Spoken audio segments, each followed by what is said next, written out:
Confirm tak ada kutu. Alhamdulillah. Tuan-tuan dan puan perasan tak selama ni kenapa rambut saya pendek? Supaya kalau ada kutu yang mati, saya senang mengesannya dan senang membuangnya. Kalau tidak nanti tak sah solat. Sila-sila buat video pun tak sah. Tuan-tuan dan puan, Assalamualaikum warahmatullahi wabarakatuh. Video ini saya bukan hendak berbincang tentang hukum kutu yang mati di atas kepala, kerana ia telah dibincang ataupun telah pun dijelaskan dengan baik oleh Ustaz Dr. Rozaimi dalam Facebook beliau. Link saya bagi di bahagian description.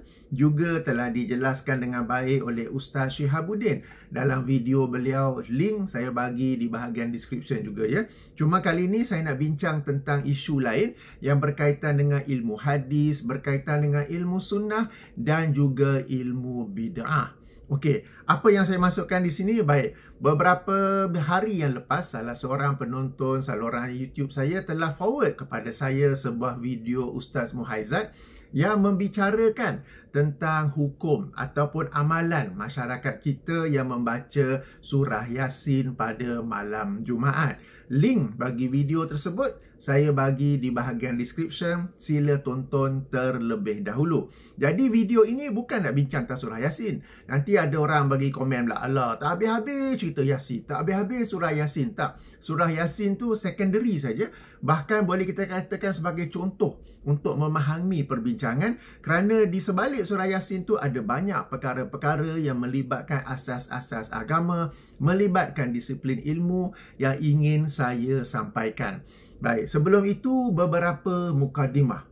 Yang pertama, sila tonton, sekali lagi saya ulangi, sila tonton terlebih dahulu video Ustaz Muhaizat tersebut. Pendek saja, 4 minit. Ia FB video bertarikh 9 Ogos.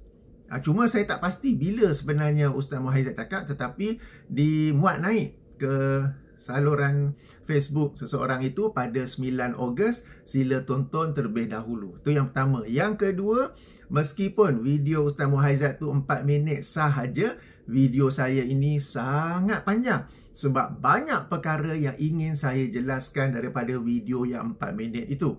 Okey, jadi siap sedialah dengan kopi, siap sedialah dengan coklat. Cuma jangan siap sedia dengan bantal. Tu ada bantal kat background tu. Okey, bagi tuan-tuan dan puan-puan yang dapat mencerna dengan laju, Pentium i9 tak kepala di pemain aplikasi YouTube anda, top right hand corner ada gambar gear tu. Cetak situ, pilih di situ option playback speed, boleh adjust bagi laju sedikit 1.25 ke 1.5. Bagi yang lain pula, kalau rasa panjang sangat tak apa, anda dengar boleh pause. Bila-bila kemudian boleh dengar, kemudian pause. Bila-bila boleh pause, tak perlu dengar semua bagi habis sekaligus. Boleh sikit-sikit-sikit. Asalkan yang penting ialah, yang penting bukan bagi habis video ni. Yang penting ialah anda faham apa yang saya cakap. Yang ketiganya, bagi mana-mana penonton yang memiliki saluran YouTube sendiri, yang memiliki saluran TikTok sendiri, jika anda hendak ambil video saya ini dan potong-potong kepada bahagian-bahagian yang lebih kecil, dipersilakan. Tak perlu minta izin daripada saya, dipersilakan. Yang penting bagi saya ialah ilmu tersebar. Okey, ini sebagai mukadimah. Ayuh kita masuk ya. Okey, sebelum itu mungkin ada yang tertanya-tanya, kenapa tajuk video ni laser sangat? Ustaz Muhaizat ialah Ustaz Maggi Instant. Okey, itu bukan kenyataan, itu tanda soal. Cuba tengok balik ya. Ustaz Muhaizat ialah Ustaz Maggi Instant, ada tanda soal. Saya letak tajuk begitu kerana dalam video asal itu, meskipun hanya 4 minit, Ustaz Muhaizat sempat lagi mengkritik ustaz yang lain sebagai ustaz yang makan Maggi, mengkaji Maggi Instant, 4 tahun dah jadi alim, jadi wali kutub, PhD tu maklumlah, dia memang suka kritik kan. Jadi bagi saya, maksud saya, ayuh kita tonton, ayuh tonton video saya ni. Selepas itu tuan-tuan dan puan-puan sendiri nilai siapakah sebenarnya ustaz makan Maggi tu. Siapakah sebenarnya ustaz yang Maggi instant ni. Okey, apakah benar Muhaizat sedang mengkritik orang lain, ataupun kritikan itu kembali kepada dirinya ya. Itu tuan-tuan dan puan-puan nilai sendiri. Okey, kita mulakan. Poin pertama. Okey, Ustaz Muhaizat menekankan ataupun menjelaskan bahawa ayuh jadikan hari Jumaat sebagai hari ibadat Moga-moga ia mengkifaratkan dosa seminggu. Okey, di sini start lagi sudah salah. Tuan-tuan dan puan-puan, sebagai seorang Muslim, kita tidak boleh mengkhususkan sesuatu waktu, sesuatu hari untuk ibadah, melainkan terdapat dalil daripada Al-Quran ataupun As-Sunnah. Tidak boleh sesuka hati mengkhususkan mana-mana hari. Ya, ni nota saya ni nak tunjuk panjang ni. Ni ada nota. Sini nota, sini sambung lagi. Okey. Tidak boleh mengkhususkan sesuatu hari, sesuatu masa untuk ibadah tertentu, melainkan ada dalil. Sebagai contoh, untuk hari Jumaat, kita mengkhususkan membaca surah Al-Kahf. Kenapa? Sebab terdapat hadisnya daripada Nabi SAW. Pada hari Jumaat, kita mengkhususkannya untuk banyak berselawat. Kenapa? Memang terdapat hadis Nabi SAW untuk banyak berselawat. Pada hari Jumaat, kita memperbanyakkan doa khasnya pada lewat waktu asar. Maknanya kalau asar sekarang ini, kalau maghrib sekarang ini masuk lebih kurang 7.30, lebih kurang 6.30 petang tu kita memperbanyakkan doa. Kerana ia salah satu waktu doa dimakbulkan. Kenapa kita mengkhususkan waktu tersebut untuk memperbanyakkan doa? Kerana ada dalilnya daripada Nabi SAW. Adapun selain tu, kita tidak boleh mengkhususkan satu hari, satu masa untuk ibadah tertentu, melainkan terdapat dalil. Kenapa tak boleh? Nanti kemudian saya akan jelaskan lagi ya. Ini sebagai mukadimah terlebih dahulu. Okey. Kalau tujuan untuk meningkatkan ibadah ataupun menjadi hari Jumaat sebagai hari ibadah untuk mengkifaratkan dosa yang selama seminggu itu, sudah ada pun ibadah yang khas pada hari Jumaat di mana ibadah itu menghapuskan dosa-dosa selama seminggu yang lepas, iaitu solat Jumaat. Ayuh tuan-tuan dan puan-puan, kita rujuk dalilnya dalam Sahih Muslim. Hadis nombor 342, jika penomboran syarah Sahih Muslim oleh Imam An-Nawawi, hadis nombor 233 daripada Abi Hurairah radhiyallahu anhu, anna Rasulullah sallallahu alaihi wasallam qala as-salatul khamsu wal juma'atu ila juma'ati kaffaratun lima bainahunna malam tughsyal kabair. Solat yang 5 dan satu Jumaat ke Jumaat yang lain, kaffaratun, menghapuskan dosa-dosa, lima bainahuma, di antara keduanya, dengan syarat selagi mana dia tidak melakukan dosa-dosa besar. Jadi kenapa Ustaz Muhaizat ni nak menyuruh ataupun menganjurkan pendengarnya untuk meningkatkan ibadah pada hari Jumaat, padahal pada hari Jumaat itu telah sedia ada satu ibadah yang dengan kita melakukan ibadah tersebut akan mengkifaratkan dosa-dosa kita selama seminggu tersebut, selagi mana tidak dilakukan dosa besar. Dan ibadah itu ialah solat Jumaat. Daripada menganjurkan orang ramai meningkatkan, memperbanyakkan ibadah pada hari Jumaat, apa kata Ustaz Muhaizat? Menganjurkan orang untuk menghadiri solat Jumaat. Kerana sama-sama kita tahu, masih ramai di kalangan umat Islam yang sengaja tanpa uzur tidak menghadiri solat Jumaat. Jadi daripada nak menganjurkan amalan bid'ah pada hari Jumaat, sepatutnya dia menekankan amalan yang sunnah pada hari Jumaat, iaitu solat Jumaat itu sendiri. Kerana solat Jumaat itu, macam kita bacakan hadis, menghapuskan dosa-dosa seminggu yang lepas. Dan sini kita dapat lihat bagaimana jauhnya Ustaz Muhaizat daripada sunnah Nabi SAW. Beliau hendak menganjurkan kita memperbanyakkan ibadah. Semoga-moga ia mengkifaratkan dosa seminggu. Padahal untuk mengkifaratkan dosa seminggu itu sudah ada sunnahnya daripada Rasulullah SAW, iaitu melaksanakan solat Jumaat. Jadi daripada menganjurkan umat Islam melakukan bid'ah dengan mengkhususkan hari Jumaat dengan ibadah-ibadah yang tidak pernah dikhususkan oleh Rasulullah SAW, bukankah lagi bagus jika Ustaz Muhaizat dia menganjurkan orang untuk menghadiri solat Jumaat? Kerana sebagaimana saya katakan, sama-sama kita tahu di kalangan umat Islam masih ramai yang tidak menghadiri solat Jumaat meskipun mereka tidak ada apa-apa keuzuran yang dibenarkan oleh syariat. Alright, ini poin yang pertama. Poin yang kedua, Ustaz Muhaizat juga mengatakan bahawa orang kampung ni sibuk. Maka malam Jumaat sajalah satu-satu masa dia orang nak baca Al-Quran. Jangan buruk sangka pada orang kampung.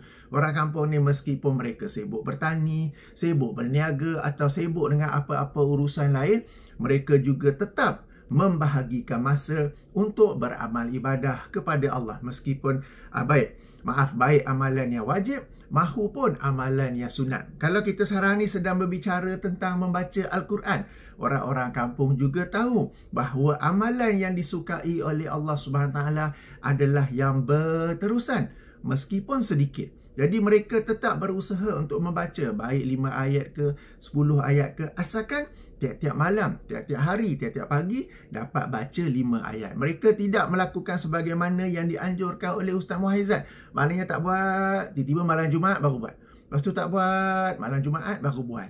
Okey? Di sini ada hadisnya, ingin saya bacakan. Sahih Muslim, hadis nombor 1302. Okey, jika penomboran syarah Sahih Muslim oleh Imam Nawawi, hadis nombor 782 ya, di mana Rasulullah sallallahu alaihi wasallam bersabda, "Ya ayuhan nas, wahai manusia, alaikum minal a'mali ma tutiquna." Hendaklah kalian beramal segala apa yang kalian mampu. Fa innallaha la yamallu hatta tamallu. Kerana sesungguhnya Allah tidaklah bosan memberi ganjaran pahala sehinggalah kalian sendiri yang bosan untuk beramal ibadah. Seterusnya, yang ini penting. Wa inna ahabbal a'mali ilallahi madui ma alaihi wa in qalla. Dan sesungguhnya amalan yang paling dicintai oleh Allah SWT ialah apa yang berterusan meskipun sedikit. Okey, wa kana alu Muhammad sallallahu alaihi wasallam iza amilu amalan asbatuhu. Dan adalah ahli keluarga Muhammad sallallahu alaihi wasallam apabila beramal, mereka tekun beramal. Yang ini bersungguh-sungguh, yang penting ialah berterusan. Jadi tuan-tuan dan puan-puan, seandainya di kalangan para penonton ada yang seminggu tak beramal, tiba-tiba Khamis malam Jumaat baru nak beramal, ayuh kita ubah cara kita beramal dengan kita berusaha mendisiplinkan diri untuk beramal pada setiap hari. Okey, amal wajib pasti buat kan? Ini amal yang sunat seperti membaca Al-Quran. Okey, kita sedang bincang tentang baca Al-Quran kan? Jadi amal yang sunat seperti baca Al-Quran, ayuh kita istiqamah, ayuh kita mendisiplinkan diri. Setiap hari kita baca Al-Quran. Tak kisah 5 ayat ke, 10 ayat ke, 1 muka surat ke, 2 muka surat ke. Yang penting berterusan meskipun sedikit. Dan di sini tuan-tuan dan puan, kita dapat lihat satu perkara. Beza antara ustaz pewaris sunnah dengan ustaz selebriti. Ustaz pewaris sunnah, dia akan memperingatkan, menegur, menasihati masyarakat supaya pada hari Jumaat untuk melakukan apa yang sepatutnya dan untuk beramal secara berterusan. Berbeza dengan ustaz selebriti, demi menjaga status selebritinya, dia akan cakap apa yang masyarakat suka nak dengar. Di kalangan masyarakat mungkin ada yang jenis malas. Khamis malam Jumaat baru nak baca. Tengok-tengok ada ustaz kata dia buat tu okey. Dia pun okey lah. Padahal yang dicintai oleh Allah ialah amalan yang berterusan. Hari-hari dia buat meskipun sedikit. Ustaz yang pewaris sunnah, ulama yang pewaris sunnah, dia akan mengajar masyarakat, dia akan mengajar mad'unya apa yang selari dengan sunnah Nabi SAW. Berbeza dengan ustaz selebriti, dia akan mengajar apa yang masyarakat nak dengar supaya tahap selebriti dia tetap di situ, bahkan mungkin naik lebih tinggi. Tuan-tuan dan puan-puan, bezakan ya antara ustaz selebriti dengan ustaz pewaris sunnah. Kerana para Nabi tidak mewariskan dinar dan dirham, tetapi mereka mewariskan ilmu, yang ini ilmu agama yang juga kita sebut sebagai sunnah ya. Baik, kita terus ke poin seterusnya. Baik, sebelum itu, di bahagian description, kalau di kalangan tuan-tuan dan puan-puan yang masih tak tahu kat mana description tu, sila exit video ni, tap pada tajuk, akan keluar satu kotak, itulah nama kotak description. Baik video saya mahupun mana video-video orang lain, dalam kotak description tu ada banyak informasi tambahan yang diberikan. Sila belajar-belajar. Kalau anda salah tap, salah klik, benda tu tak meletup. Okey, jangan tanya saya lepas ni description tu mana. Jangan tanya saya lepas ni link tu kat mana. Okey, exit video, tap pada tajuk, itulah kotak description. Jadi dalam kotak description saya ada bagi link untuk video saya yang menjelaskan bahawa yang penting, saya ada video yang lebih panjang dalam hal ini. Yang penting ialah amalan yang berterusan. Meskipun sedikit, sila rujuk di bahagian description ya. Okey, tentang amalan yang mengkafaratkan dosa tu, selagi mana tidak dilakukan dosa besar, yang itu pun saya ada video yang menjelaskannya. Sebab ada sebahagian orang ingat apabila dikatakan diamalkan dosa, puasa hari Arafah ke, apa-apa amal lain ke, semua dosa besar pun diampunkan. Tidak. Ia hanya mengampunkan dosa-dosa kecil selagi mana seseorang itu menjauhi dosa-dosa besar. Jika dia masih melakukan dosa-dosa besar, dia tidak mendapat keistimewaan ini, sehinggalah jika dosa besar itu melibatkan hak Allah, dia bertaubat kepada Allah. Jika ia melibatkan hak sesama manusia, dia berjumpa pada manusia tersebut untuk minta dihalalkan. Okay? Jadi ada perincian di situ. Link di bahagian description, sila tonton. Okey, kita ke poin seterusnya. Ustaz Muhaizat berkata, Nabi kata siapa baca Yasin pahalanya seperti 10 kali khatam Al-Quran. Beliau ulang perkara ini 2 kali ya. Baik, hadis itu yang beliau akan sebut itu ada dalam Sunan At-Tirmizi.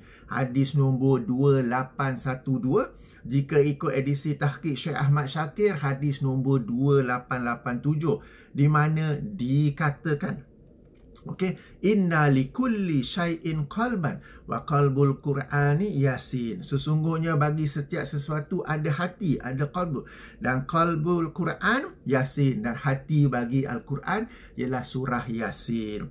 Wa man qara'a Yasin kataballahu lahu biqira'atiha qira'atul Qur'ani 10 marratin. Dan sesiapa yang membaca surah Yasin, Allah menulis baginya terhadap pembacaannya itu pahala seumpama membaca ataupun khatam Al-Quran sebanyak 10 kali. Okey, jadi yang dibacakan oleh Ustaz Muhaizat tersebut memang ada hadisnya dalam Sunan At-Tirmizi.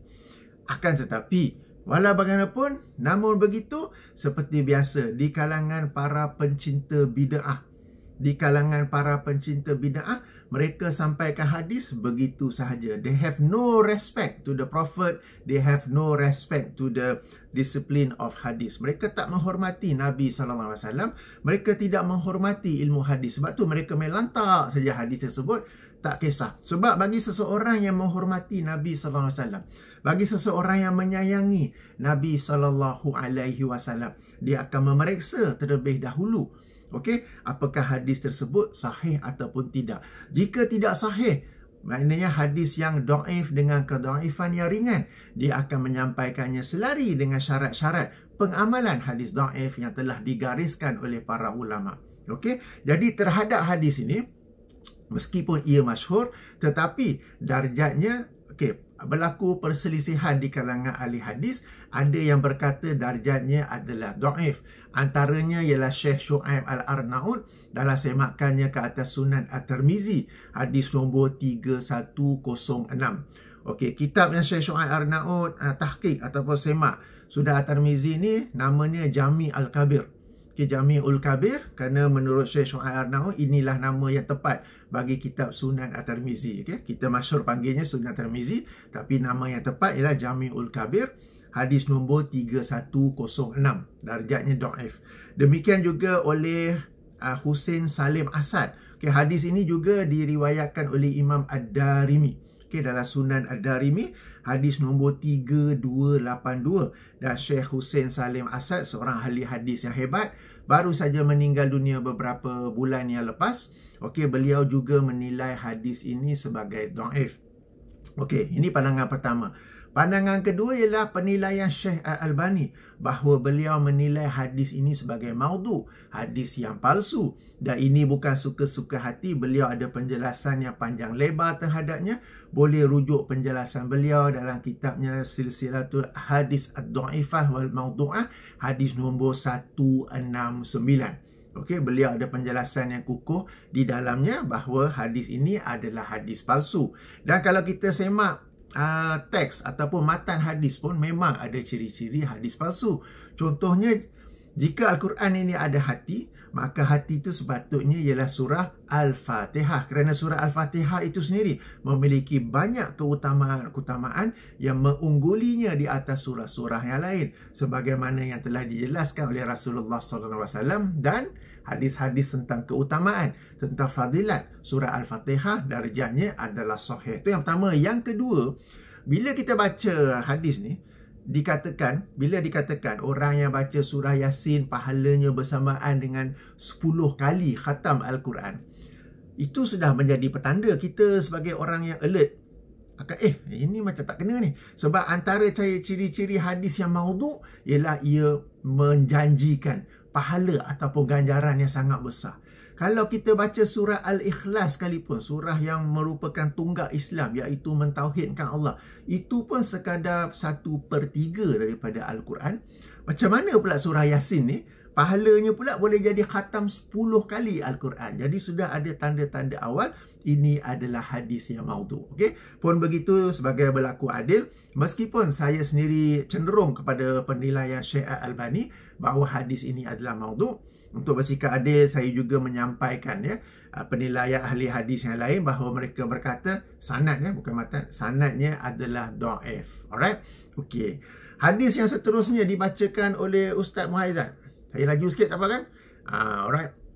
Nabi kata. Okey, saya duk sebut ni Nabi kata. Muhaizat ni, dia macam saya kata lah, dia tak ada disiplin ilmu hadis. Sebab dalam disiplin ilmu hadis, kalau kita nak menyampaikan satu hadis yang kita tidak tahu atau kita ragu-ragu darjatnya, atau satu hadis yang kita tengok dia dhaif tapi dengan kedhaifan yang ringan, kita tidak boleh menyandarkannya secara pasti kepada Rasulullah SAW. Tidak boleh berkata Rasulullah bersabda. Tidak boleh berkata Nabi kata. Melainkan itu kawan anda zaman kecil-kecil dulu, zaman duk main guli ke, zaman duk menggelonsor dengan daun pisang dulu. Lepas tu nak kata kawan aku kata, dipersilakan. But this we are talking about the Prophet, have some respect to him. If you are not sure whether the hadith is authentic or not, or if that hadith is weak, you cannot say the Prophet says. You have to indicate its weakness. Anda kena menunjukkan, kena mengisyaratkan kelemahannya. Macam hadis tadi kan, ada yang berkata maudhu', ada yang berkata dhaif. Meskipun kalau nak berpegang kepada pandangan yang berkata ia sekadar dhaif sahaja, tak boleh berkata Nabi bersabda. Sebaliknya hendaklah berkata dalam sebuah riwayat disebut. Kemudian dinyatakan pula riwayat ini riwayat Imam At-Tirmizi dan di dalamnya terdapat kelemahan. Bahkan Imam At-Tirmizi sendiri berkata bahawa hadis tersebut adalah gharib. Okey, hadis tersebut adalah gharib. Baik, tak apa. Hadis kedua yang dibacakan oleh Ustaz Muhaizat untuk menghalalkan, untuk menjustifikasikan membaca surah Yasin pada malam Jumaat. Padahal hadis pertama tadi tak sebut malam Jumaat ya. Okey, jom kita tengok hadis kedua pula. Okey, Nabi kata, siapa baca Yasin tengah malam sebelum subuh, dosa dia habis dah.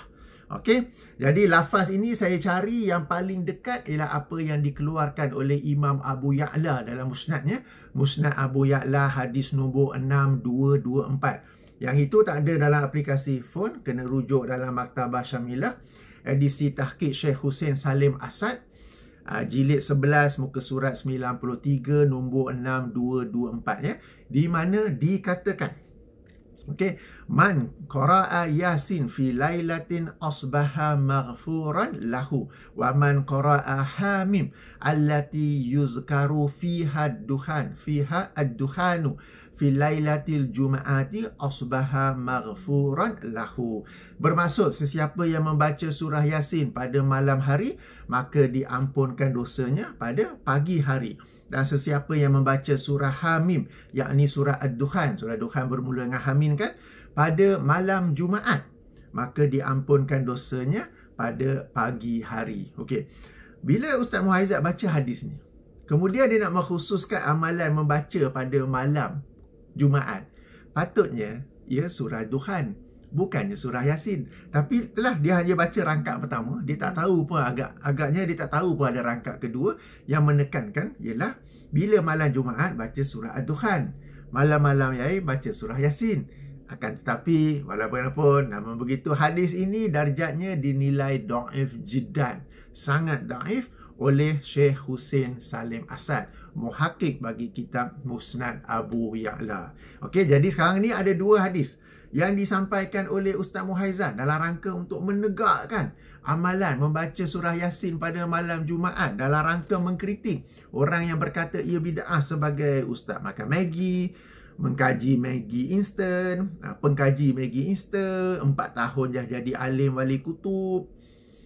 Yang PhD pun adalah, okey. Padahal hadis-hadis yang dibawanya itu adalah dhaif, maudhu, dhaif jiddan, memalukan betul lah. Okey, tuan-tuan dan puan-puan. Jadi ini yang saya nak katakan tentang mereka ni, para pecinta bid'ah. Hadis-hadis Nabi asalkan selari dengan nafsu mereka, boleh disampaikan. Mereka main rempuh saja semua disiplin ilmu hadis sebagaimana seseorang itu merempuh Great Wall of China sampai wall tu pun boleh tumbang. Mereka tak kisah langsung tentang darjat hadis apabila kita menegur. Okey, apakah darjat, bukan menegur, sekadar bertanya je, apakah darjat hadis tersebut? Mereka jawab apa? Jumhur ulama kata boleh amal hadis dhaif. Dusta. Jumhur ulama memang kata boleh amal hadis dhaif dengan syarat-syaratnya.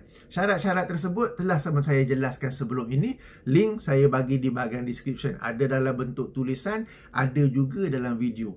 Ringkasnya antara syarat tersebut ialah hadis itu dhaifnya ringan, bukan dhaif jiddan, bukan hadis palsu dan bukan juga hadis yang tidak ada asal usulnya.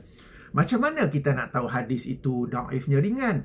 Nak tak nak kita kena cari imam yang mengeluarkan hadis itu, imam yang meriwayatkan hadis itu, kita kena semak sanadnya satu-satu untuk, bukan satu-satu, maaf, kita kena semak perawinya satu-satu dari sudut jarah wa ta'dilnya, dari sudut perhubungan antara satu sama lain untuk memastikan kalau ia dhaif, ia adalah dhaif ringan. Sebab memang ada sanad boleh jadi dhaif jiddan, boleh jadi maudhu. Atau kalau tak ada sanad tu yang tidak ada asal usulnya.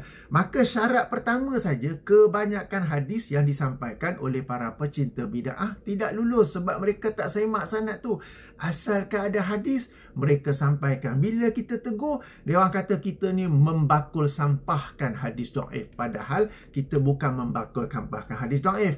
Yang kita tekankan, kita di sini ialah para pencinta sunnah. Yang kita tekankan, kalau nak sampaikan hadis dhaif, sampaikanlah ia berdasarkan syarat-syarat. Dan syarat-syarat tu bukan kita yang buat-buat sendiri, para ulama sendiri yang buat. Antaranya apa? Ia adalah kedhaifan yang ringan. Nombor 2, tidak boleh berkata, macam saya kata tadi, tidak boleh berkata secara jelas bahawa Rasulullah bersabda. Sebaliknya hendaklah berkata diriwayatkan ataupun dikatakan sekian. Kemudian nombor 3, hendaklah dijelaskan kepada orang yang kita sampaikan hadis tu bahawa ia adalah hadis dhaif yang disampaikan atas tujuan fadhail amal, atas tujuan targhib wa tarhib.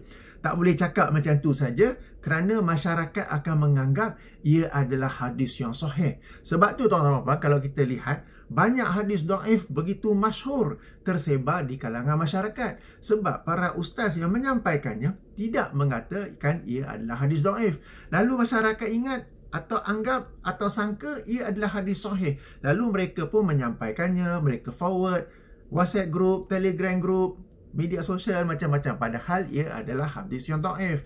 Bahkan Al-Hafiz Ibn Hajar Al-Asqalani sendiri berkata, jangan duk sampaikan hadis dhaif kerana anda secara tidak langsung akan memasyhurkannya dan masyarakat akan menganggap ia adalah hadis yang sahih. Okey, jadi tuan-tuan dan puan, jadi tengok syarat-syaratnya pun tidaklah dipenuhi. Jadi kita ini para pecinta sunnah bukanlah menolak 100% hadis dhaif. Apa yang kita lakukan ialah hadis dhaif diterima asalkan ia bertepatan dengan syarat-syarat yang diletakkan sendiri oleh para ulama. Dan satu lagi syarat yang penting, jika dalam isu itu, jika dalam bab itu sudah ada hadis yang sahih, sudah ada hadis yang hasan, nak buat apa lagi dengan hadis yang dhaif tu?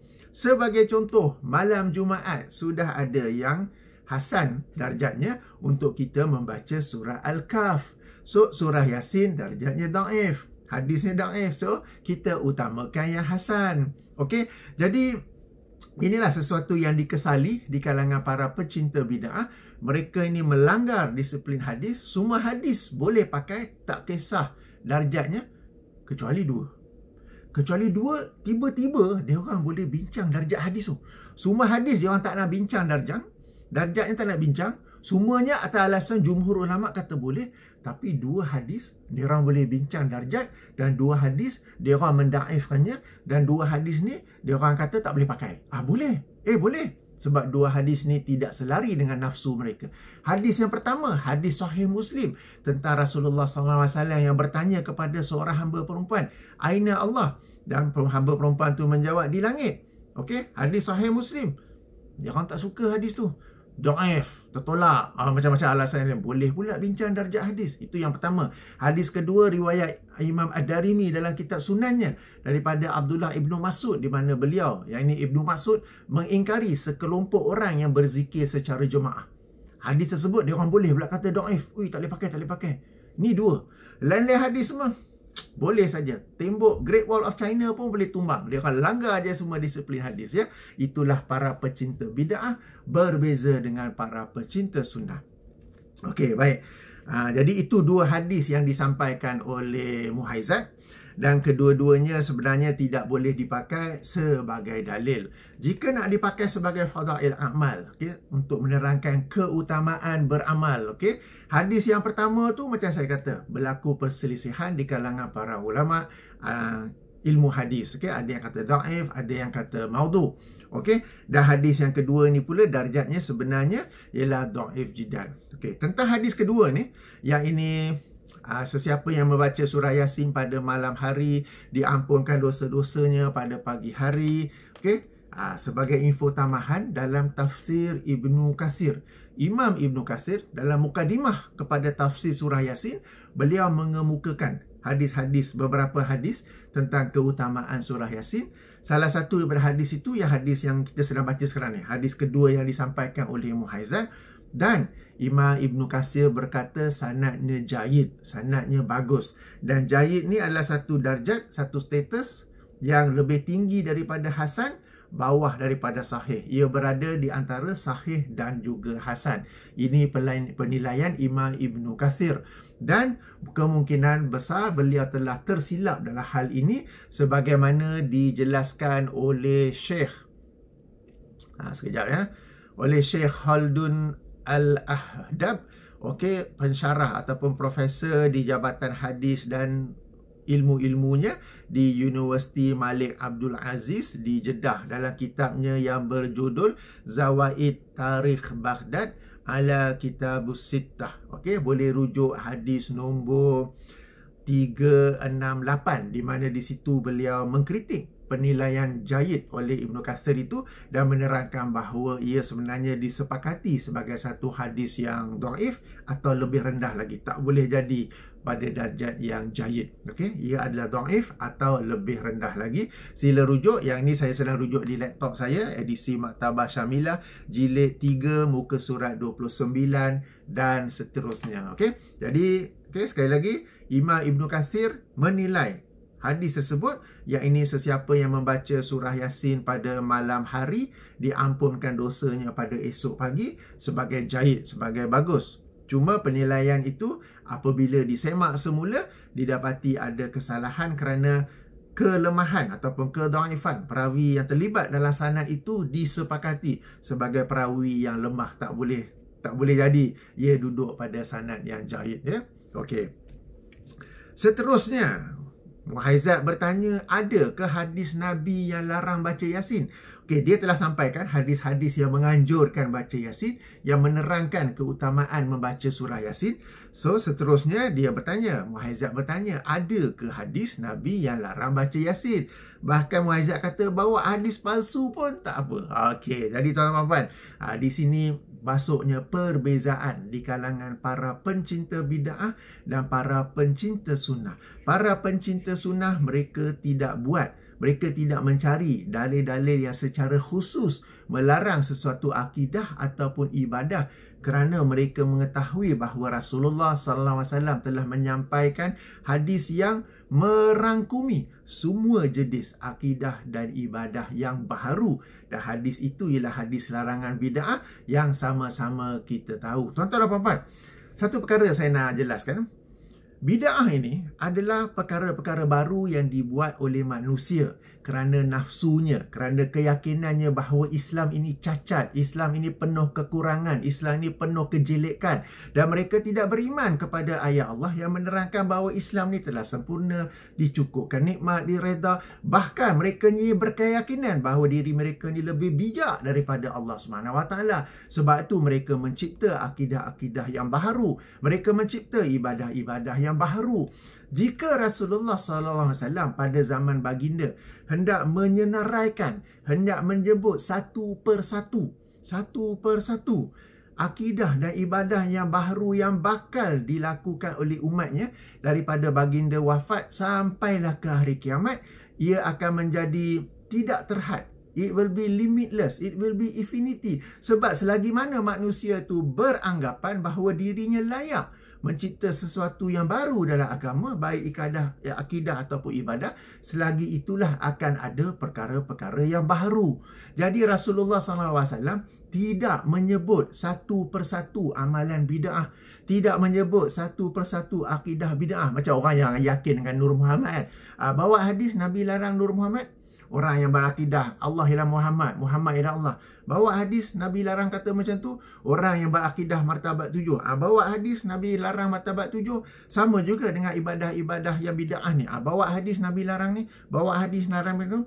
Dalam konteks perbicaraan kita ni, bawa hadis Nabi larang baca surah Yasin pada malam Jumaat, memang tak ada. Sebab Nabi tak bodoh macam anda. Nabi dia tak akan senaraikan sebab ia banyak sangat, dan ia akan menjadi banyak daripada saat baginda wafat sehinggalah hari kiamat. Kerana selagi mana manusia berkeyakinan seperti apa yang saya sebut tadi, selagi itulah mereka akan mencipta amalan-amalan dan akidah-akidah yang baharu. Sebaliknya, Rasulullah SAW menyampaikan satu hadis yang merangkumi semua jenis akidah dan ibadah yang baharu berbanding Al-Quran dan Sunnah, dan itu ialah hadis larangan bid'ah. Sama-sama kita pernah dengar kan hadis daripada Sunan An-Nasai, hadis nombor 1560. Dan hadis ini adalah sesuatu yang baginda mengulang-ulangnya beberapa kali kerana ia merupakan mukadimah ataupun pembuka kepada khutbah-khutbah baginda, ya, di mana apabila baginda ingin berkhutbah setelah memuji-muji Allah, yakni innal hamdulillah nahmaduhu wa nasta'inu wa nastaghfiruh, baginda akan bersabda, may yahdihillahu fala mudhillalahu wa may yudlilhu fala hadiyalahu, inna asdaqal hadisi kitabullah wa ahsanil hadi hadyu Muhammadin wa syarrul umur. Saya tekankan perkataan wa berarti dan, yang ini sambungan.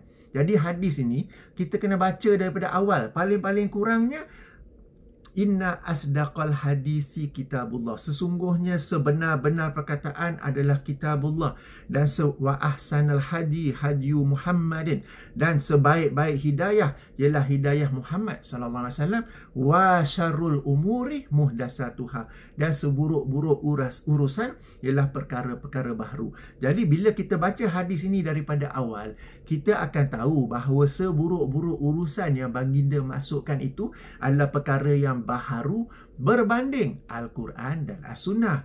Di sini kita dapat lihat bagaimana sebahagian para pencinta bid'ah, sel-sel mereka tidak berhubung. Mereka selalu mengkritik dengan cara menyindir. Buat YouTube boleh pula. Pakai kamera boleh pula. Pakai baju sejuk boleh pula. Itu tak bid'ah ke tu? Padahal guna kamera, guna YouTube, guna mikrofon ke, baju sejuk ke apa ke, itu bukanlah perkara yang dibincangkan dalam Al-Quran dan Sunnah. Al-Quran dan Sunnah membawa akidah, ibadah, hukum, perkara-perkara berkaitan dengan fiqh hati. Apabila seseorang itu membuat perkara yang baharu berbanding itu semua, barulah masuklah kategori bid'ah. Okey, ini telah saya jelaskan dalam video saya yang lain. Jadi bila seseorang itu membuat perkara-perkara yang baharu berbanding Al-Quran dan As-Sunnah, barulah ia masuk dalam hadis baginda ini. Okey, sambung je. Ni saya nak tekan kata wa syarrul umuri muhdasatuha wa kullu muhdasatin bid'atun wa kullu bid'atin dolalatun wa kullu dolalatin finnar. Dan seburuk-buruk urusan adalah perkara-perkara baharu, dan setiap perkara baharu itu adalah bid'ah, dan setiap bid'ah itu adalah kesesatan, dan setiap kesesatan itu berada dalam neraka. Jadi hadis Nabi ni bagi para pencinta sunnah, ia merangkumi semua perkara baharu yang dicipta oleh manusia. Kami para pencinta sunnah tidak lagi mencari apakah dalil yang khusus melarang sesuatu bid'ah, apakah hadis yang khusus melarang membaca surah Yasin pada malam Jumaat seperti yang disebut-sebut oleh Muhaizat. Bahkan dia kata hadis palsu pun tak apa. Kita tak cari lagi dah, sebab hadis ini it covers all. Ia merangkumi semua perkara-perkara baharu yang dibuat dalam urusan agama. Cuma kita sama-sama maklum, di sisi para pencinta bid'ah, mereka tidak terima hadis ini. Lalu mereka mentakwilkannya, mereka mencairkannya. Perkataan kulu tu pun jadi sebahagian. Perkataan bid'ah itu pun mereka bahagi dua. Dan mereka menjustifikasikan bid'ah hasanah dan dolalah dengan perkataan ulama. Padahal para ulama, apabila mereka membecahkan bid'ah kepada hasanah dan dolalah, yang mereka masukkan dengan hasanah itu ialah urusan-urusan dunia yang membantu urusan agama. Tidak mereka masukkan bid'ah hasanah itu membuat akidah yang baru. Tidak mereka masukkan bid'ah hasanah itu untuk membuat ibadah yang baru. Tetapi para pencinta bid'ah ini, mereka berdusta di atas nama para ulama tersebut.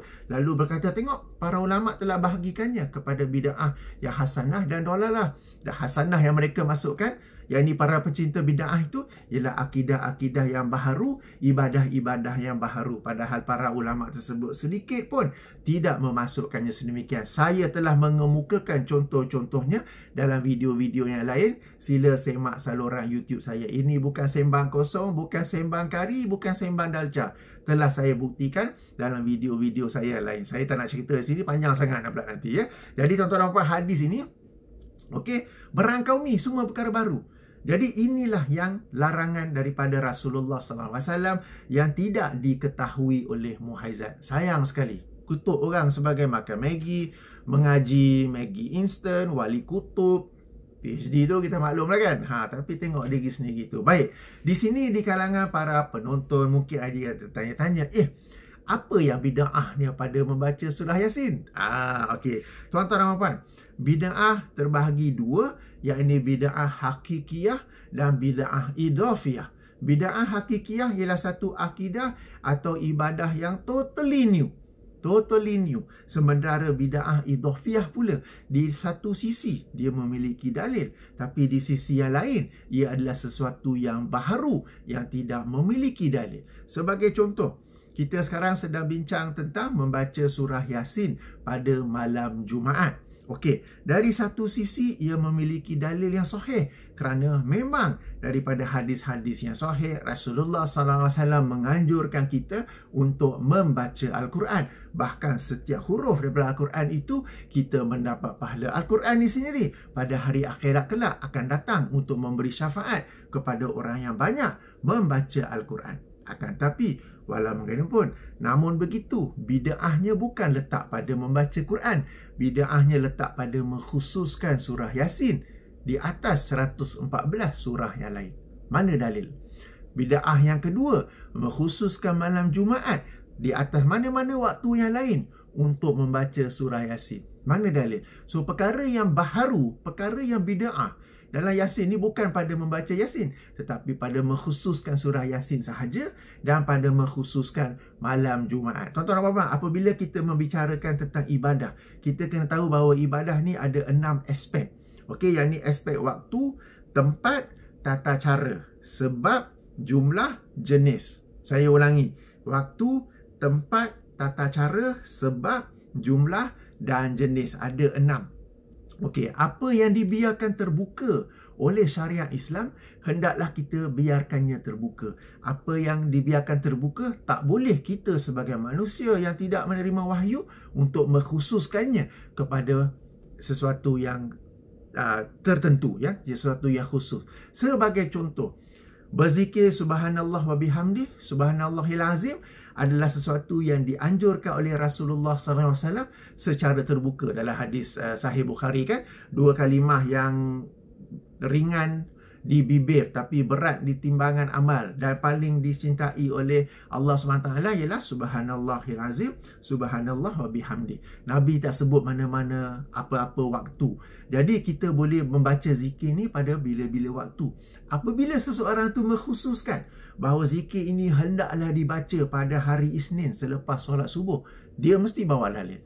Jika dia tak bawa dalil, dia telah mengkhususkan sesuatu yang terbuka, dan di situlah berlaku bid'ah. Bid'ah tu bukan pada zikir tu, sebab zikir tu memang dianjurkan oleh hadis yang sahih, tetapi apabila dia mengkhususkan satu waktu, padahal hadis tersebut tidak mengkhususkannya pada mana-mana waktu. Okey, aspek tempat sebagai contoh. Sebagai ibadah, tempatnya khusus. Yang ini sebagai contoh tawaf.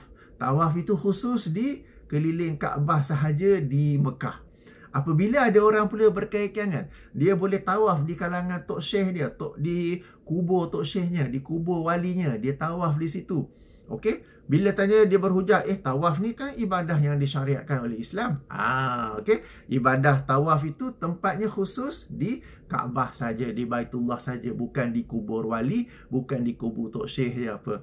Demikian juga bagi tata cara, bagi sebab, jumlah, jenis, ada yang diumum, maknanya biar terbuka oleh syariat Islam, tak boleh mengkhususkannya. Ada yang dikhususkan oleh syariat Islam, tak bolehlah pula membukakannya kepada apa-apa aspek yang lain, ya. Ingat dia 6 tersebut. Jadi tentang surah Yasin ini, dari aspek jenis, okey, ataupun kategorinya tu, how do you specify Yasin berbanding mana-mana surah yang lain? Kalau nak bawa hadis, hadisnya dhaif. Okey. Yang kedua tentang malam Jumaat. Mana dalil yang you mengkhususkannya pada malam Jumaat? Okey, jadi di sini letak bid'ah. Jadi saya ulangi, ya, kadang-kadang perkara ini tak faham, dan para pecinta bid'ah pula mereka memang tak tahulah. Tak faham atau buat-buat tak faham, ya. Bid'ahnya bukan letak pada membaca surah Yasin, kerana ia memang termasuk salah satu daripada surah Al-Quran. Bid'ah terletak pada mengkhususkan surah Yasin di atas 114 surah yang lain, dan mengkhususkan masa malam Jumaat untuk membaca surah Yasin, padahal tidak ada dalil yang mengkhususkannya. Okey, tentang dalil ini, tak apa, untuk bersikap adil, memang ada hadis hal ni, tetapi hadis itu darjatnya dhaif. Tapi tak apa, saya sampaikan sahaja untuk pengetahuan kita, sebab nanti mungkin ada orang lain react pada video ni, dia bacakan hadis pula, lalu kita tengok, apalah kapitan ni dia tak tahu ada hadis. Okey, tentang memilih surah Yasin ini, hadis yang paling kuat, tapi dhaif juga, tapi kedhaifannya dari yang ni, sebab hadis lain tu macam tadi kita baca dhaif jiddan, maudhu'. Yang ini ni dhaif dengan kedhaifan yang biasa saja. Yang ini dalam Sunan Ad-Darimi nombor 3283. Sunan Ad-Darimi hadis nombor 3283 diriwayatkan. Okey, diriwayatkan bahawa man qara'a Yasin fi lailatin ibtigha'a wajhillahi ghufira lahu fi tilkal lailati. Sesiapa yang membaca surah Yasin pada malam hari kerana mengharapkan wajah Allah, kerana mencari wajah Allah, diampunkan baginya dosa-dosanya pada malam itu. Hadis ini riwayat Imam Ad-Darimi, ianya dhaif kerana dalam sanad itu An Al-Hasan bin Basri, An Hasan Al-Basri, An Abi Hurairah, pada Al-Hasan Al-Basri tidak berjumpa dengan Abu Hurairah. Jadi sanadnya munqati, sanadnya terputus. Okey. Jadi ini riwayat yang ada tetapi dhaif. Dan riwayat ini hanya menerangkan tentang keutamaan membaca surah Yasin pada waktu malam. Jadi bagi sesiapa yang mahu mengamalkan hadis ini berdasarkan fadail amal, berdasarkan keutamaan beramal, disilakan, akan tetapi ketahuilah bahawa darjatnya adalah dhaif kerana dalam sanadnya terputus. Al-Hasan Al-Basri tidak berjumpa secara terus dengan Abu Hurairah. Lalu kalau tengok sanad tu, ya, An Al-Hasan An Abi Hurairah qala Rasulullah, padahal Al-Hasan tidak berjumpa dengan Abu Hurairah. Jadi sanadnya tu terputus. Ini hadis yang paling kuat, meskipun dhaif tapi paling kuat, sebab yang lain-lain tu dhaif jiddan, maudhu' dan sebagainya kan. Yang ini yang paling kuat, yang menerangkan tentang keutamaan surah Yasin bagi sesiapa yang hendak menggunakannya. Ini yang pertama. Yang kedua, mengkhususkan kepada malam Jumaat. Ada sebuah riwayat, sekejap ya, ada sebuah riwayat yang dikemukakan oleh Imam Al-Asbahani. Nama penuhnya, Ismail bin Muhammad bin Fadl bin Ali Al-Asbahani, wafat tahun 535 Hijrah. 535 Hijrah dalam kitabnya At-Targhib wa Tarhib. Targhib wa Tarhib ni yang masyhur susunan oleh Imam Al-Munziri kan. Tapi ada sesuatu lagi sebelum itu yang disusun oleh Imam Al-Asbahani. Hadis nombor 948. Okey, yang dikatakan man qara'a suratu Yasin fi lailati Juma'ati ghafara lahu. Sesiapa yang membaca surah Yasin pada malam Jumaat diampunkan baginya. Hadis ini dinilai sebagai dhaif jiddan. Amat lemah, dhaif jiddan oleh Syekh Al-Albani dalam silsilatul ahadis ad-dhaifah wal mawdu'ah, hadis nombor 5111 ya, dhaif jiddan. Okey, jadi ini ada riwayat yang mengkhususkan surah Yasin di atas surah-surah yang lain. Ada riwayat juga yang mengkhususkan malam Jumaat untuk membaca surah Yasin berbanding malam-malam yang lain. Cuma darjatnya adalah dhaif. Yang pertama tadi dhaif, yang kedua tu dhaif jiddan. Okey, ini saya nak bagi tahulah supaya nanti kalau ada orang yang nak react pula, ini ada hadis ni, apa kalau kata tak ada hadis? Ada hadis tetapi darjatnya adalah seperti itu. Okey, hadis yang pertama tu yang menyebut keutamaan surah Yasin berbanding surah-surah lain untuk dibaca itu, darjatnya dhaif kan. Okey, dan kita tahu para ulama berkata boleh mengamalkan hadis dhaif atas dasar keutamaan beramal asalkan amalan itu memiliki asasnya dalam agama. Jadi amalan itu, yakni membaca Al-Quran, memang memiliki asas dalam agama dan tidak mengapa menggunakan hadis yang dhaif untuk menganjurkan, yakni membaca surah Yasin. Cuma saya ada buat satu video lain di mana saya membuat satu permisalan. Apabila tuan-tuan dan puan-puan pergi hiking, kalau tak pergi hiking pun tak apalah, angan-angan sajalah pergi hiking, berjalan ke mengembara dalam hutan kan, anda nak menyeberang satu jurang yang dalam. Okey, satu jurang yang dalam, ada jambatan gantung. Ada jambatan gantung yang telah disediakan oleh Jabatan Perilitan ke, Jabatan Perhutanan ke. Tapi jambatan gantung tali dah nampak confirm dah reput. Reput. Lepas tu pelantarnya pun dah pecah-pecah, ada yang hilang kan. Sebab jambatan gantung tu tali, lepas tu ada pelantar kayu-kayu kan. Ada yang dah reput, ada yang dah hilang. Anda nak berlintas atau tidak? Okey, lepas tu tengok kat sana ada jambatan yang baru, talinya kukuh, pelantarnya solid, baru saja dibuat. Nak ambil yang nak reput, nak roboh ni ke ambil yang kuat, yang kukuh tu? Demikianlah juga antara hadis sahih dan hadis dhaif. Hadis yang dhaif itu para perawinya memiliki kelemahan. Seperti mana pelantar tu yang telah reput. Dan perhubungan antara perawi itu pun ada masalah. Sebagaimana tali yang menghimpun pelantar itu sudah reput. Jadi ada mungkin boleh selamat lintas, tapi ada kemungkinan akan jatuh dalam gaung juga. Berbeza dengan jambatan yang baru, talinya kuat, pelantarnya semua solid. Itu adalah permisalan hadis yang sahih. Anda sejujurnya kan, dengan family anda nak guna jambatan yang reput ke jambatan yang kuat? Pasti akan anda bagi jambatan kuat kan? Samalah juga dalam bidang hadis. Kenapa nak sangat dengan hadis dhaif padahal ada hadis yang sahih? Okey, contoh yang lain. Ada jambatan reput saja, tapi jambatan baru tak ada. Tengok-tengok tak ada. Nak berlintas ke patah balik? Berlaku jujur. Jangan nak kelentong sini. Aku lintas saja, aku ni adventurous, apa gitu, lintas saja. Okay? Be honest to yourself. Anda akan melintas kan, akan patah balik kan? Sama juga kalau dalam bab itu ada satu hadis tu je. Ada hadis itu dhaif. Nak guna ke tak payah? Tak payah kan, sebab anda nak pergi hiking, pergi jalan tempat lain pun boleh juga. Tak semestinya nak kena lintas jurang yang dalam itu. Sama juga dalam ibadah, dalam Islam ni sangat banyak hadis-hadis yang sahih yang bukan saja kita ni tak sempat amalkan, baca pun tak sempat. Lalu kenapa nak sibuk sangat dengan hadis dhaif ni? Okey, jadi video saya tentang jabatan gantung tu, di mana saya betul-betul ambil gambar dengan jabatan gantung itu, link di bahagian description, sila tonton ya. Jadi itu permisalan tentang hadis dhaif dan juga jabatan gantung. Baik. So, itulah jadi pertanyaan oleh Ustaz Muhaizat tentang bawa sini hadis palsu tak apa, tentang larangan membaca surah Yasin. Okey, jadi kita jawab larangan tu kita tak perlu sebab kita sudah ada sebuah hadis yang merangkumi semua jenis perkara baharu yang dicipta oleh manusia. Ia adalah bid'ah dan ia dilarang. Tak perlu ada hadis yang spesifik kerana adalah mustahil untuk Rasulullah SAW menyebut satu-satu bid'ah yang bakal dilakukan oleh umatnya daripada saat baginda wafat sampailah hari akhirat, kerana jumlah bid'ah tu sangat banyak, bahkan tidak terhitung, selagi mana seseorang itu menggunakan nafsunya untuk beranggapan agama ni milik dia, suka hati aku lah, aku nak buat macam mana.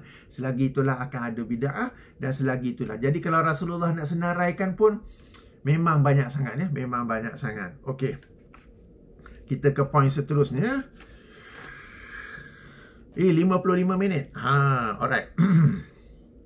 Kemudian poin seterusnya ialah Ustaz Muhaizat membaca rangkap kedua terakhir daripada surah Al-Hasyr, surah ke-59 ayat ke-7, di mana Allah Subhanahu taala berfirman, "Wa ma atakumul rasulu fakhuzuhu wa ma nahakum anhu fantahu." Bermaksud wa ma atakumur rasulu fakhuzu, dan apa jua yang diberikan oleh rasul kepada kamu, maka ambillah ia. Wa ma nahakum anhu, dan apa yang dilarang oleh baginda daripadanya, apa yang dilarang terhadap kalian daripadanya, fantahu, maka taatilah larangan itu. Maka Rasulullah bagi tu kita ambil, yang larang baru kita tinggal. Dan sekali lagi ditanya, Rasulullah tak larang baca surah Yasin malam Jumaat. Okey, tuan-tuan dan puan, terhadap ayat ini, ayuh sama-sama kita ulang kaji. Saya sebut ulang kaji sebab hadis ni sangat masyhur. Okey, bahkan dalam hadis 40 Imam An-Nawawi, hadis nombor 28. Okey, ataupun kalau nak rujuk dalam kitab hadis setepatnya dalam Sunan Abu Daud, hadis nombor 3991 atau penomboran lain 4607 daripada Al-Irbad bin Sariyah, bahawa Rasulullah SAW pada satu hari memberi nasihat yang begitu membekas sehingga berlinangan air mata dan bergetar hati. Lalu salah seorang daripada kami berkata, "Wahai Rasulullah, seolah-olah ini adalah nasihat perpisahan, seolah-olah ini adalah nasihat yang akhir, maka berilah wasiat kepada kami." Maka Rasulullah SAW menjawab ataupun bersabda, "Aku wasiatkan kalian untuk bertakwa kepada Allah dan mendengar serta taat, meskipun kepada seorang hamba yang berasal daripada Habsyah, daripada Ethiopia, kerana sesungguhnya sesiapa yang hidup lama sesudahku akan melihat perselisihan yang banyak. Fa'alaikum bisunnati." Maka apabila dalam menghadapi perselisihan yang banyak tu, fa'alaikum bisunnati, maka wajib ke atas kalian untuk berpegang kepada sunnahku, wa sunnah khulafa ar-rasyidin al-mahdiyin, dan juga para pemimpin, sunnah para pemimpin yang mendapat hidayah petunjuk.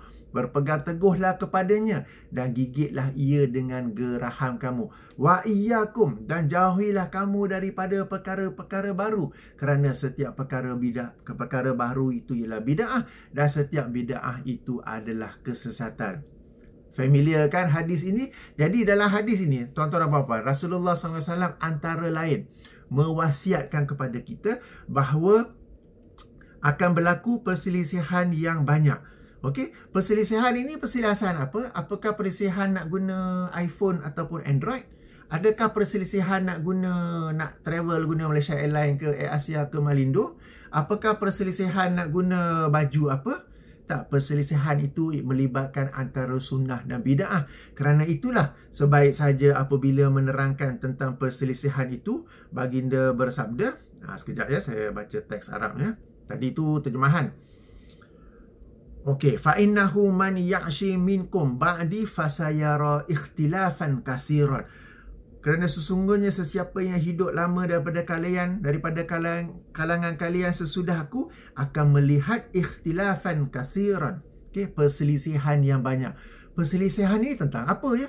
Dan kita boleh tahu tentang apakah perselisihan tersebut dengan membaca lanjutan wasiat Rasulullah ini, di mana baginda bersabda, fa'alaikum bisunnati, maka wajib ke atas kalian untuk mengikuti sunnahku. Bukan lagi mengikuti mazhab, bukan lagi mengikuti tok guru, bukan lagi mengikuti siapa yang paling besar serbannya, bukan lagi mengikuti siapa yang pakai rantai tasbih, bukan lagi mengikuti siapa yang pakai selendang, tetapi fa'alaikum bisunnati, maka wajib ke atas kalian untuk mengikuti sunnahku. Sekarang ini khilaf antara yang sunnah ataupun tidak sunnah, sesuatu yang banyak berlaku. Sedia maklum, ini sebagaimana yang diramalkan sendiri oleh Rasulullah SAW dalam menghadapi perselisihan ikhtilafan kathiran ini yang banyak ni. Apakah kita mementingkan perpaduan umat?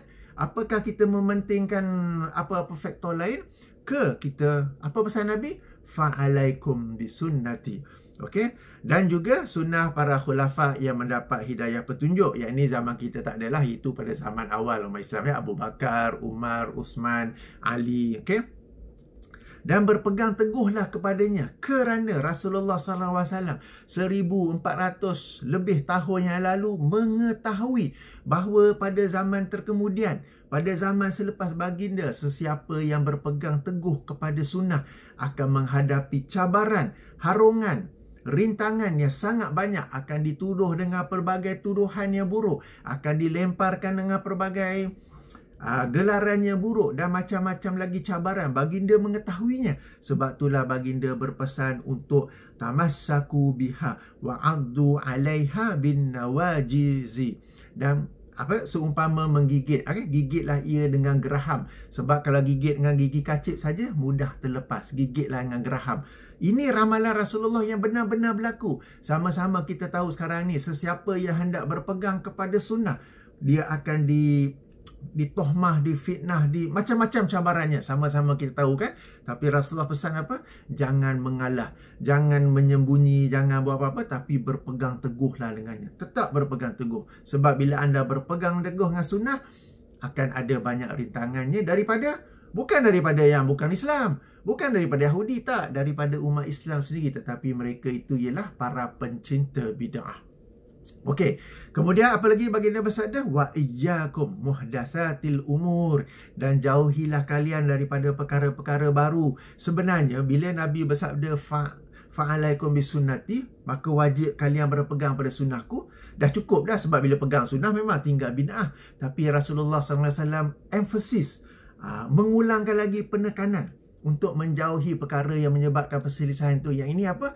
Akidah dan ibadah yang bid'ah. Wa iyyakum muhdatsatil umuri fa inna kullu muhdatsatin bid'atun wa kullu bid'atin dalalatun. Jadi tuan-tuan pada hadis ini ada perkara yang Nabi bagi, ada perkara yang Nabi larang. Selari dengan ayat ke-7 surah Al-Hasyr tadi. Apa yang Nabi bagi? Yang Nabi bagi ialah sunnahnya. Apa yang Nabi larang? Yang Nabi larang ialah bid'ahnya. Apakah Nabi sebut secara spesifik satu-satu bid'ah tersebut? Tidak. Sebaliknya Nabi sebut dalam satu lafaz yang merangkumi semua bid'ah. Wa iyyakum muhdatsatil umuri fa inna kulla muhdatsatin bid'atun wa kulla bid'atin dalalatun. Jadi Ustaz Muhaizat bertanya kan, berdasarkan ayat ke-7 ni, mana larang ni? Okey. Apa ayat ni, hadis ni tak muncul? Kamu tak belajar ke, wahai Muhaizat? Okey, jadi hadis ini menerangkan ayat Quran tadi ya. Apa yang diberikan oleh Rasulullah, sunnah kita ambil. Bahkan bukan sekadar ambil, kita berpegang teguh. Seolah-olah gigit dengan geraham. Sebab banyak rintangan bila berpegang pada sunnah. Dan apa yang Nabi larang? Nabi larang kita daripada bid'ah. Ayuh kita tinggalkan bid'ah tersebut. Nabi tak perlu sebut bid'ah tu satu persatu kerana banyak sangat, mustahil hendak disebut. Ianya countless, tidak terbilang, banyak sangat ya. Jadi tuan-tuan, ayuh kita ulang kaji. Hadis ini masyhur ya, hadis nombor 28 daripada hadis 40 Imam An-Nawawi. Okey, terakhir. Hoi, dah 1 jam dah pun terakhir ya. Kemudian Muhaizat berkata, Nabi meninggalkan sesuatu amalan tidak menunjukkan ia haram. Ni apa, lalu beliau bagi dalilnya apa? Nasi kerabu KFC, Tok Imam makan, Nabi tak pernah makan. Okey. Jadi yang ni kita masuk dalam bab sunnah tarkiyah, sunnah yang ditinggalkan oleh Nabi sallallahu alaihi wasallam. Tuan-tuan apa, apabila kita belajar tentang mengikuti sunnah Rasulullah sallallahu alaihi wasallam, salah satu jenis ataupun kategori sunnah ni ialah sunnah tarkiyah, sunnah yang ditinggalkan oleh Rasulullah sallallahu alaihi wasallam. Saya ada 2 video yang sangat panjang. Satu tu 53 minit, satu tu sejam 13 minit. Panjang sangat, jadi saya ringkaskan saja di sini. Link untuk 2 video yang panjang itu di bahagian description ya. Video ni pun dah panjang dah pun. Di sini saya sebut secara ringkas saja bahawa sunnah tarkiyah itu pula terbahagi kepada 4 jenis. Pertama, apa yang ditinggalkan oleh Rasulullah sallallahu alaihi wasallam dalam urusan dunia, maka dipersilakan. Apa yang baginda tinggalkan bukanlah bererti ia haram. Sebagai contoh, apabila dihidang dhab, iaitu biawak padang pasir. Biawak padang pasir bukan sama dengan biawak kita. Biawak kita carnivore, biawak padang pasir herbivore, makan tumbuh-tumbuhan saja. Baginda tak selera makan, baginda meninggalkannya, tapi baginda mengizinkan para sahabat lain untuk turut makan. Jadi ini dalam urusan dunia. Ini sunnah tarkiyah yang pertama. Sunnah tarkiyah kedua, apa yang baginda tinggalkan daripada ibadah-ibadah yang sunat, baginda hanya buat secara sekali-sekala. Baginda tinggalkan daripada melakukannya secara berterusan. Kerana bimbang, ia akan difardukan. Kerana bimbang, ia akan diwajibkan ke atas umatnya. Apabila baginda telah pun wafat, wahyu pun terhenti, tidak ada lagi kebimbangan bahawa amalan tersebut akan menjadi wajib, maka melakukannya secara berterusan tidaklah dikira sebagai bid'ah. Sebagai contoh, Rasulullah SAW hanya melaksanakan solat tarawih secara berjemaah pada beberapa malam pertama dan pada beberapa malam terakhir dalam bulan Ramadan. Kerana baginda bimbang jika dilakukan setiap hari secara berjamaah, baginda bimbang ia akan diwajibkan. Demikian juga dengan solat duha, baginda hanya melakukannya pada beberapa ketika saja. Baginda tidak melaksanakan solat duha pada setiap hari. Kerana bimbang ia akan difardukan. Apabila Rasulullah SAW telah pun wafat, tidak ada lagi kebimbangan tersebut, faktor kebimbangan telah pun hilang, maka melaksanakan solat tarawih secara berjamaah setiap hari dalam bulan Ramadan, ia bukan lagi bid'ah. Bagi sesiapa yang suka, yang hendak melaksanakan solat sunat duha setiap hari, ia bukan lagi bid'ah. Meskipun kita tahu kalau baca hadis, Nabi melakukannya hanya sekali-sekala. Kerana faktor kebimbangan itu telah pun hilang. Ini sunnah tarkiyah kategori kedua. Sunnah tarkiyah kategori ketiga, apa yang ditinggalkan oleh Rasulullah SAW. Padahal dorongan, padahal motivasi untuk melakukannya ada. Dan halangan ataupun kebimbangan untuk tidak melakukannya tidak ada. Apabila Rasulullah meninggalkannya, berarti ia adalah satu sunnah dan kita juga mengikuti sunnah tersebut setelah baginda wafat. Apabila orang itu buat, dia telah buat satu bid'ah. Sebagai contoh, kita sedang bincang tentang surah Yasin. Okey, Rasulullah SAW memang menganjurkan kita membaca Al-Quran. Dan Rasulullah SAW memang hendak kita, umatnya, membaca Al-Quran. Dan antara surah-surah dalam Al-Quran, ada yang panjang, ada yang pendek sangat, tapi ada yang sederhana, cun-cun just nice, iaitu surah Yasin. Dan surah Yasin ni satu surah yang mudah dibaca sebab dia tak panjang sangat, tak pendek sangat. Dan Rasulullah SAW sudah tentu menginginkan umatnya untuk membaca surah Yasin. Sebab memang baginda tidak mahu memberatkan umat baginda.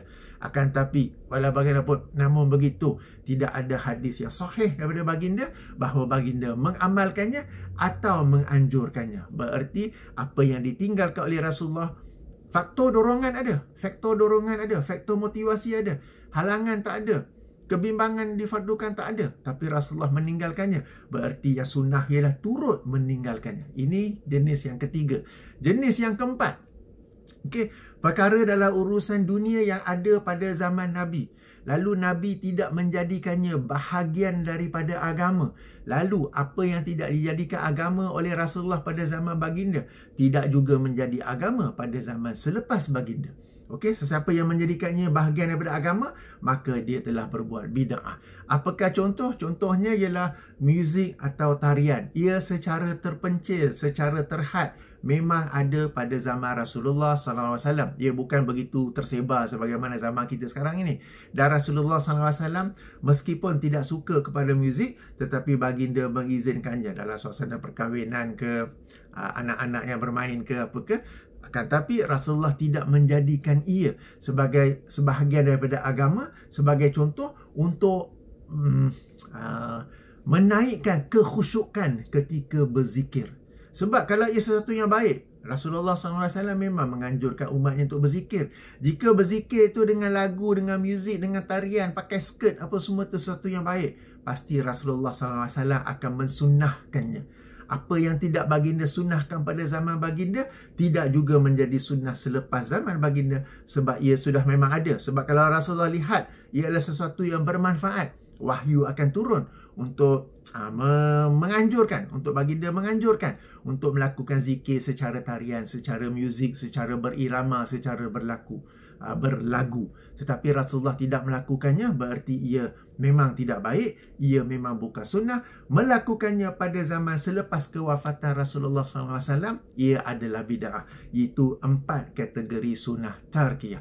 Kalau kita tonton video Ustaz Muhaizat tu, beliau sebut tentang makan nasi kerabu, KFC, Tok Imam makan, padahal Nabi tak pernah makan. Yang beliau sebut tu kategori pertama. Muhaizat, engkau ni belajar, bila Tok Guru kau ajar kategori ketiga, kedua, ketiga, empat, engkau ponteng kelas dah tak ada ya? Kau dengar yang pertama saja. Okey, ada 4 yang kau sebut tu yang pertama saja. Kedua, ketiga, keempat tu apa jadi? Apakah kamu menyembunyi tu? Ataupun kamu tak tahu? Tok Guru ajar, kamu lari keluar. Okey, jadi itu penjelasan tentang sunnah tarkiyah. Ia bukan sesuatu yang dibuat-buat, bukanlah saya buat sendiri ya. Itu memang ada dalam ilmu usul fiqh dan sebagainya tentang sunnah Rasulullah SAW. Sebab memang para ulama membicarakan sesuatu yang ditinggalkan oleh Rasulullah SAW. Apabila satu aspek yang lain, kita lihat dari satu sisi lain, banyak kali saya sebut juga, Rasulullah SAW ni peranannya ialah membawa agama daripada Allah. Apabila Rasulullah SAW tidak membawa sesuatu akidah, tidak membawa sesuatu ibadah, yang ni baginda meninggalkannya, berarti ia sememangnya bukan satu akidah, bukan satu ibadah yang disyariatkan oleh Allah SWT. Okay? He is the messenger of God. He brings the message of Islam from Allah to us. If he does not bring it, dia sendiri tak amalkan, dia sendiri tak anjurkan, berarti ia sememangnya tidak dimaksudkan oleh Allah sebagai sebahagian daripada syariatnya. Apa lagi yang kamu nak sebagai Nabi tak buat tapi Nabi tak larang? Nabi tak buat, Nabi tak anjur, berarti ia sememangnya bukan sebahagian daripada agama Islam ini sendiri.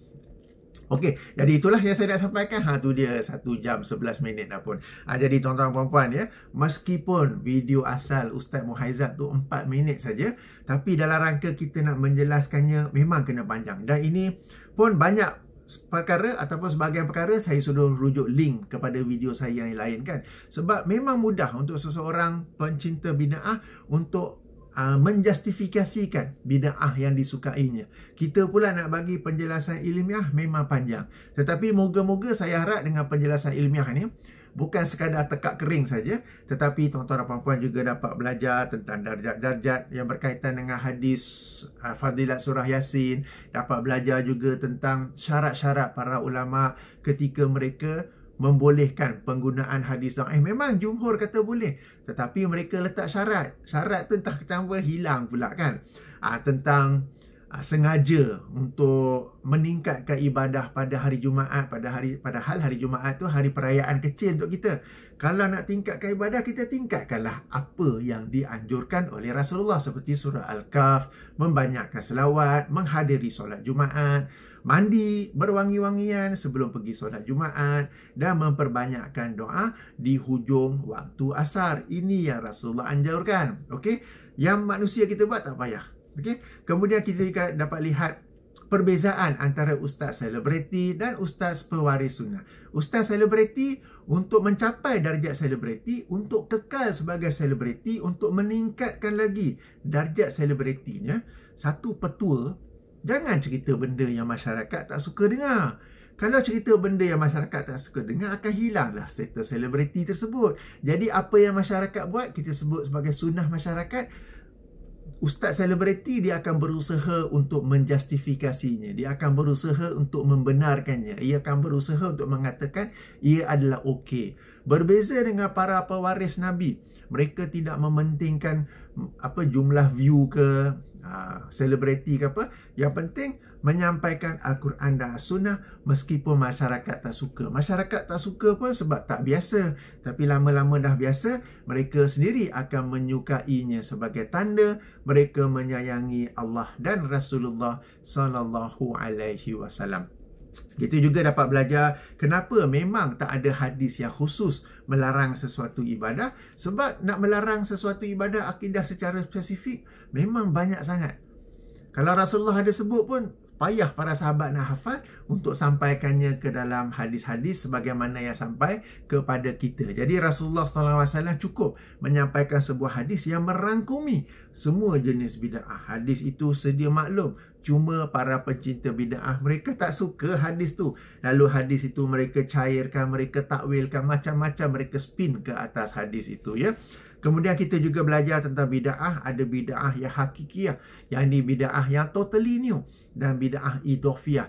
Bid'ah yang dari satu sudut memang ada dalil, tapi dari satu sudut lain tidak ada dalil. Para pecinta bid'ah, mereka memang suka bid'ah idhofiyah, dan mereka akan berhujah dengan sisi yang ada dalil. Sisi yang tak ada dalil mereka diamkan. Okey? Dan bagi ibadah-ibadah ni, bila kita nak tahu, kita tahu bahawa ia memang ada 6 unsur ataupun 6 aspek. Yang ini dari sudut waktu, dari sudut tempat, dari sudut tata cara, dari sudut sebab, jumlahnya jenis. Apa yang dibiarkan terbuka oleh Allah dan Rasulnya, jangan kita khususkan. Apa yang dikhususkan oleh Allah dan Rasulnya, jangan pula kita membukakannya kepada sesuatu yang lain. Dan kemudiannya, kita juga telah belajar tentang ayat ke-7 surah Al-Hasyr. Ayat ke-7 ni, bahkan ya sebelum tu, hujah-hujah yang dibawa oleh Muhaizat ni sebenarnya bukanlah dia seorang je. Para pencinta bid'ah yang lain pun saya pernah dengar juga hujah-hujah yang sama.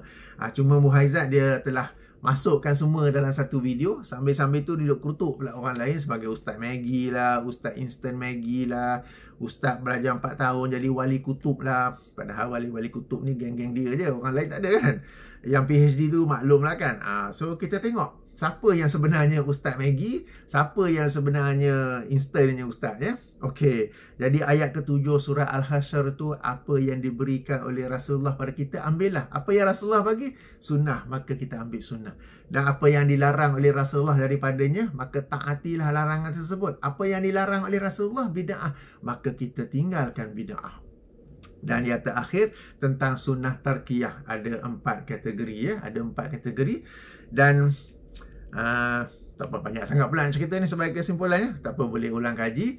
Jangan lupa juga untuk merujuk kepada video-video yang saya bagi di bahagian description sebagai ilmu tambahan. Okey? Jadi inilah ingin saya sampaikan. Jadi sama-samalah tuan-tuan puan-puan nilai sendiri siapakah yang sebenarnya Ustaz Maggie, Ustaz Instant macam mi segera, 4 tahun jadi alim dan sebagainya. Ustaz Muhaizat ni dikritik orang lain ke, ataupun kritikan itu kembali kepada dirinya. Alright. Dah ke dah? Ada apa-apa lagi tertinggal? Tak ada kan? Okey. Perasan tak ada curtain ni?